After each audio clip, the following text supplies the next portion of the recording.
पूरे भारत देशवासियों को गोपाष्टमी की हार्दिक शुभकामनाएं। जैसा कि हमने सुना है कि गोपाष्टमी पर भगवान कृष्ण की एक कहानी है कि भगवान कृष्ण जब छोटे थे तो वो जब जिम्मेदारी बनी कि भाई आप गौशाला में काम करेंगे और आप गायों को चराएंगे, तो उसमें मेल फीमेल का भी रहता था कि आप मेल काफ को आप चराओगे और आप फीमेल को नहीं चराओगे, आप नहीं ले जाओगे चराने के लिए। तब तो चारागाह होते थे तो उसमें बाहर ले जाते थे चराने, घर से बाहर। तो इस कहानी को मैं ऐसे कहना चाहता हूँ कि गोपाष्टमी की जो तिथि भगवान कृष्ण ने जिस प्रकार से चुनी कि आज से मैं गोपालक का काम करूँगा, आज से मैं जिम्मेदारी संभालूंगा, तो पंडित जी ने भी वो जो दिन निकाला, जो तिथि निकाली, वो गोपाष्टमी है। तो ये हमारे इस पूरे काम के लिए बड़ा शुभ दिन है। इस शुभ दिन हम संकल्प कर सकते हैं कि हम इस देसी गौवंश को कैसे, इसका संवर्धन कैसे करें, कैसे इसकी वृद्धि करें, क्योंकि भारत देश को आज भारत बनाने में इस देसी गौवंश का बहुत बड़ा महत्व है।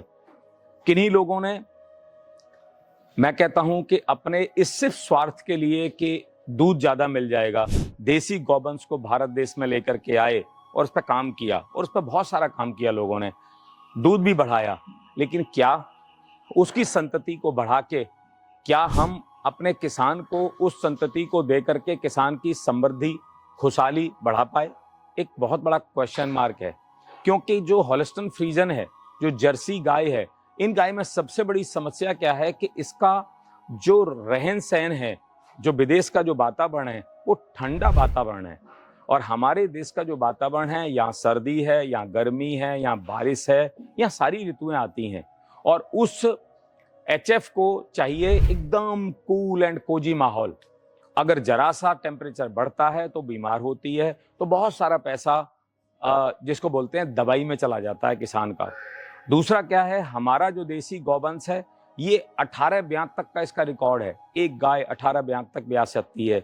लेकिन वही हॉलिस्टन फ्रीजन को देखते हैं तो आप 5 से जाकर के 6ठे ब्यात पर उसको बुढ़ापा आ जाता है और 8 में जाकर के उसकी स्थिति ज़्यादा खराब हो जाती है। तो आप समझ सकते हैं जितने डेवलप्ड एरिया हैं इस एचएफ के एरिए के, महाराष्ट्र है, साउथ इंडिया है, कुछ बिहार में भी अभी चालू हुई हैं, तो वो क्या करते हैं, उन्होंने सेगमेंट बना रखा है। जो प्रीमियम सेगमेंट है वो अच्छे जवान, जिसको बोलते हैं पहले ब्यात की गाय की बछिया को अपने पास रखेगा, दूसरा तीसरा चौथे ब्यात पर जाकर के वो बेच देगा अपने से छोटे वाले को, और छोटे वाला उसके 2 ब्यात लेगा, वो आगे और छोटे वाले को बेच देगा।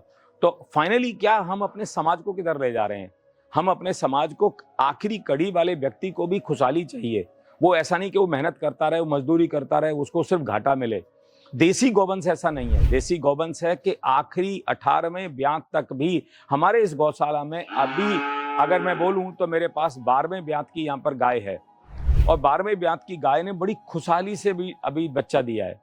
तो ये संभव है इस देसी गौवंश में। इस पर हमें वाकई ही इसके संवर्धन में बहुत काम करने की जरूरत है। दोबारा से गोपाष्टमी की हार्दिक शुभकामनाएं। आनंद आनंद करो।